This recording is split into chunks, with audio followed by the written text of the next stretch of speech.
Okay, பேச ஆரம்பிச்சதுமே என்னாச்சுன்னா space இல்லை சொல்லிட்டு கட் ஆயிடுச்சு. சரி, ஓகேவா? குழந்தைங்களுக்கு வந்து அந்த பொறுப்பு ஒரு அம்மா வந்து ஏற்றுக்கணும், பொறுப்பாக ஏற்றுக்கணும் அப்படின்னா 2 பேருக்குமே டிஃப்ரெண்ட், எப்படி வித்தியாசமான லட்சியங்கள். அவளுக்கு என்ன பார்த்துக்கணும், அம்மா இப்படி இருக்கா அப்படின்ட்டு, எனக்கு என்ன வேறு ஏதாச்சும் செய்யணும், அந்த மாதிரி இந்த சமுதாயத்துக்கு ஏதாச்சும் செய்யணும், ஏதாச்சும் ஒரு பிரச்சனைக்கு தீர்வு கண்டுபிடிக்கணும். இப்போது இந்த சமுதாயத்துக்கு பார்த்தா நாய்கள் வந்து ஒரு பெரும் பிரச்சனை தான். நாய்களுக்கு வந்து மனுஷங்க அதை விட பெரும் பிரச்சனை. இதை எப்படி தீர்க்கிறது அப்படிங்கிறது தான் எனக்கு.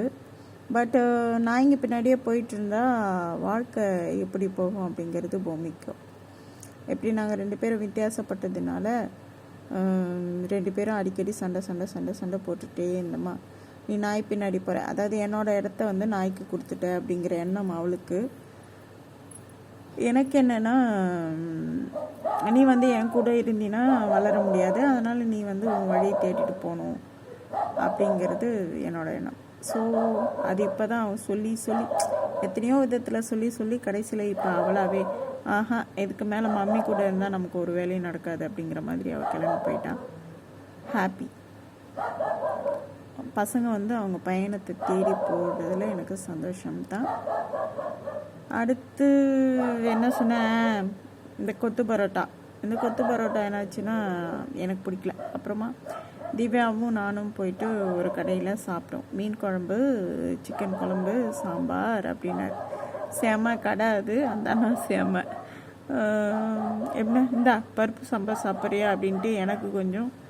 அதே வந்து அந்த கழனி ஏதோ வேஸ்ட்லாம் கொட்டுறதுக்கெலாம் ஒரு இது வச்சுருந்தாரு. அப்படியே குக்கரை கவுத்தாரு பாருங்க. அதில் நான் தான் சொல்லுவேன், எப்படின்னா அதெல்லாம் கொஞ்சம் சகிப்புத்தன்மை வேணும் அந்த மாதிரி ஹோட்டல்லாம் சாப்பிட்றதுக்கு. எனக்கு ரொம்ப சகிப்புத்தன்மை இருந்ததுனால பாதி சாப்பிட்டுட்டு பாதி வந்து அண்ணா தயவு செஞ்சு நாய்க்கு வச்சுருங்க அப்படி சொல்லிட்டு நான் சொன்னேன்.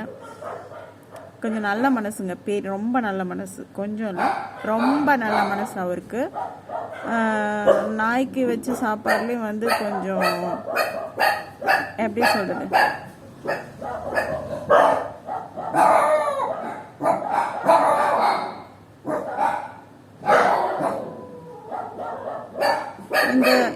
இந்த சிக்கன் குழம்புலாம் ஊற்றி கொண்டு போய் வச்சார். அதுக்கப்புறம் என்ன சொன்னார், நைட்டுக்காக நீங்கள் 2 பேருமே வந்து ஒரே சாப்பாட்டை ஷேர் பண்ணியிருக்கலாம்ல அப்படின்னு கொஞ்சம் அட்வைஸ் பண்ணார். பட் அங்கே நிறைய பேர் வந்து சாப்பிட்டாங்க. அது வந்து ரொம்ப இந்த நிறையலாம் முடிச்சிட்டு இருந்தது. ஒரு கழுதை வேற அங்கே வந்து நின்றுட்டு இருந்தது. நிறைய நாய்கள் இருந்தது. சரி, பசிச்சதேன்னு சொல்லிட்டு அந்த இடத்துல நான் சாப்பிட்டுட்டு வந்துட்டேன். எப்படின்னா கொஞ்சம் அருவருப்பாலாம் இல்லை, அதனால என் உடம்புக்கு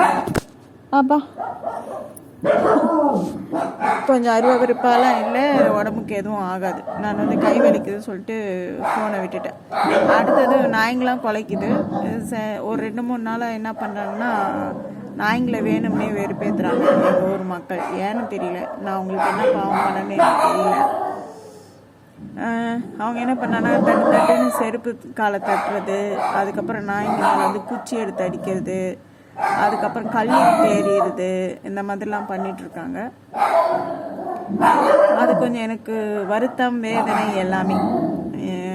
எப்படி சொல்கிறது, நான் இன்னும் நாய்களை வந்து இன்னும் நல்லா பார்த்துக்கணும் அப்படின்னு நாய்கள் கூட நான் ரொம்ப சின்ன வயசுலேருந்தே இருந்ததுனால நினைக்கிறேன், நல்லா பார்த்துக்கணும்னு நினைக்கிறேன். நல்லா ஃபுட்டு கொடுக்கணும், நல்ல மாதிரி வச்சுக்கணும் அப்படின்னு நினைக்கிறேன். இருந்தாலும் எனக்கு உடம்பு சரியில்லை. எல்லாம் அமைதியாரு. இப்போ யாரோ கல் விட்டு அடிச்சுட்டாங்க. இனிமேல் தூங்குறதுக்கு கொஞ்சம் நேரம் ஆகும், ரொம்ப நேரம் ஆகும் இதுக்கு மேலே. அதுக்கப்புறம் 5 மணி ஆச்சுன்னா ஓகே, சண்டை பிடிச்சாங்கன்னா எங்களும் கூட சேர்ந்து அப்படியே அப்படின்னு பாட ஆரம்பிச்சிடுறாங்க. என்னோட வாழ்க்கை எப்படி போகுது. பொம்மி வந்து இந்த நாய்களோட சப்தத்துலேருந்து தப்பிச்சிட்டா. ஆனால் எனக்கு வந்து தப்பிக்கணும்னு தோணலை. இன்னும் நிறைய நாய்களுக்கு என்ன நல்லது பண்ணலாம் அப்படின்ட்டு யோசிச்சுருக்கேன். இன்னைக்கு அருணாச்சல காப்பகம் போனேன். பட் ஆனால் அங்கே யாரும் இல்லை. என்னால் ஸ்கை டேப்லெட் வாங்கிட்டு வர முடியல. நாளைக்கு போகணும். அந்த டேப்லெட் வந்து 50 ரூபாய் தான். எனக்கு ஒரே ஒரு டேப்லெட் தான் வேணும். ஆனால் கண்மணி மெடிக்கலில் தான் கிடைக்கும். அதுவும் இங்கேருந்து பெட்ரோல் போட்டுட்டு போகணுமே அப்படின்னு நினச்சேன். போக முடியல. டைம் லேட் ஆகிட்டதுனால அப்படியே இந்த பக்கம் வந்துட்டேன். அவ்வளோதான். அப்புறம் என்ன, ஷெல்டர் போடணும் சீக்கிரமாக. அதுக்கப்புறம் ஷெல்டர் போகிறதுக்கெலாம் காசு வேணும். அப்புறம் டிஎன்பிஎஸ்சிக்கு படிக்கணும். இப்படி நிறைய இருக்குது. அப்புறம் நம்ம வந்து நம்மளே வந்து நாய்களை பார்க்கும்போது இருக்கிற அந்த அக்கறையும் அன்பும் வந்து மற்ற நேரத்தில் இருக்காது. இந்த அம்மா செல்லம்னு ஒரு யூடியூப் சேனலில் வீட்டுக்குள்ளவே அழகாக நாய் வளர்க்குறாங்க. எனக்கு ரொம்ப பிடிச்சிருந்தது அந்த சேனல். அவங்களையும் ரொம்ப பிடிச்சிருந்தது. அந்த மாதிரி நாய் வளர்க்குறவங்க நிறைய பேர் இருந்தீங்கன்னா கமெண்ட் பண்ணுங்க. ஏன்னா இவ்வளோ நாய்கள் இருக்குல்ல, அதனால என்னன்னா அந்தந்த அரசு மருத்துவமனை இருக்குல்ல, அங்கேயும் வந்து நாய்களுக்கு வந்து சிகிச்சைக்கான ஏற்பாடுகள் வந்து இருந்தால் நல்லாயிருக்கும் அப்படிங்கிறது.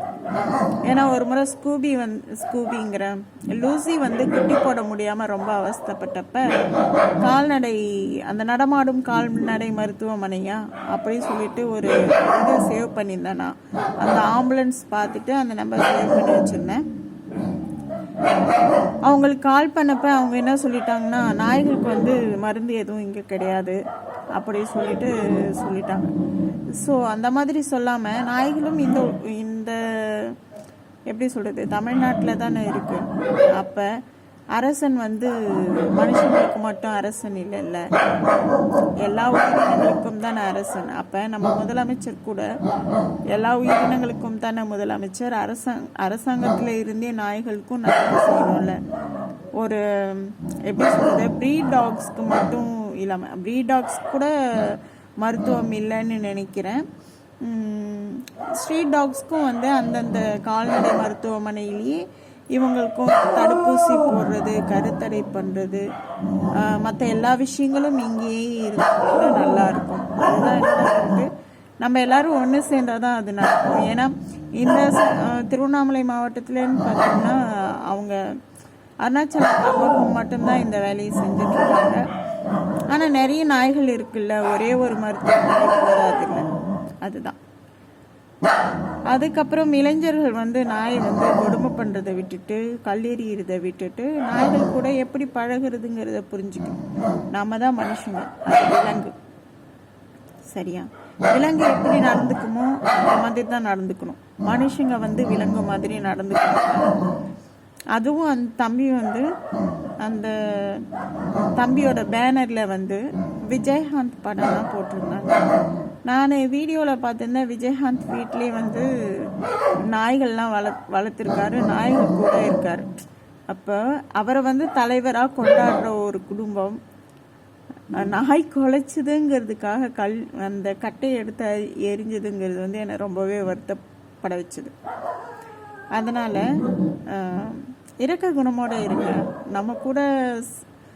நம்ம கூட வாழ்கிற சக உயிரினம் தானே அது. அதனால் அது வந்து நம்ம தொந்தரவு பண்ணாமல் இருந்தோம்னா அதுவும் நம்மளை வந்து தொந்தரவு பண்ணாது. சரியா? அவ்வளோதான். இன்னைக்கு கதை பேசலாம் வாங்கலை. இனிமேல் அடிக்கடி கதை பேச வரணும் கண்டிப்பாக. ஏன்னா எனக்கும் போர் அடிக்குது. அதுக்கப்புறம் இன்னும் படிக்க ஸ்டார்ட் பண்ணல. நானும் படிக்கணும்னு நினைக்கிறேன், படிக்க ஸ்டார்ட் பண்ணல. அதுக்கப்புறம் அந்த 7 புத்தகங்கள் பற்றி வாசிச்சுட்டு பேசணும். இன்னும் நிறைய விஷயங்கள் இருக்குது. எல்லோரும் சந்தோஷமாக இருங்க, ஹாப்பியாக இருங்க. இது ஒரே ஒரு பிறவி தான். அடுத்த பிறவி அப்படின்னு ஒன்று இருக்குமா இருக்காதான்லாம் தெரியாது. இந்த பிறவியிலே எவ்வளோ சந்தோஷமாக இருக்க முடியுமோ அவ்வளோ சந்தோஷமாக இருங்க. யாரையும் காயப்படுத்திக்காதீங்க. அடுத்தது வந்து கோபிநாத் ஒரு ஸ்பீச்சில் வந்து பேசியிருப்பார். என்ன பேசியிருப்பாருன்னா, ஒரு பயிர் விளையிறதுக்கு உண்டான இடைவெளியை வந்து மனுஷன் வந்து கண்டுபிடிச்சி வச்சுருக்கான்ல, அதே மாதிரி ஒரு உறவு வந்து நல்லபடியாக இருக்கிறதுக்கான அந்த இடைவெளியை வந்து நம்ம கடைபிடிக்கல அப்படின்னு சொல்லியிருப்பார். அதுதான் இப்போ எனக்கும் பொம்மைக்கும் உண்டான இடைவெளியை நாங்கள் கடைபிடிக்காததுனால தான் எங்களுக்குள்ள வந்து நிறைய சண்டைகள், கருத்து முரண்கள்லாம் இந்த கிட்டத்தட்ட ஒரு 7 ஆண்டுகளாக அவள் ப்ளஸ் 2ல் இருந்து இருக்கும்போதுலேருந்தே வந்துட்டுருக்கு. அதே மாதிரி குழந்தைகள்கிட்ட கொஞ்சம் இடைவெளியை கடைபிடிங்க. அப்போ தான் வந்து கைட் பண்ணுங்க, அப்படியே சுத்தமாக விட்டுணுன்னெலாம் சொல்ல, கைட் பண்ணுங்க. ஆனால் அவங்க சுதந்திரத்தை, அவங்களுடைய அந்த வாழ்க்கையை வந்து நீங்கள் பறிச்சுக்காதீங்க.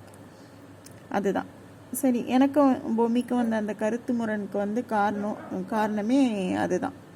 அவளோட வாழ்க்கையும் என்னோட வாழ்க்கையும் வந்து வேறு வேறு பாதையில் பிரியும் போது எங்களுக்குள்ளே 2 பேரும் ஒன்றா சேர்ந்து பயணிக்க முடியல. அவ்வளோதான். இப்போ அந்த பிரச்சனை இருக்காது, ஏன்னா கொஞ்சம் இடைவெளி எங்களுக்குள்ளே வந்துச்சு, டிஸ்டன்ஸ். ஓகே. வேறு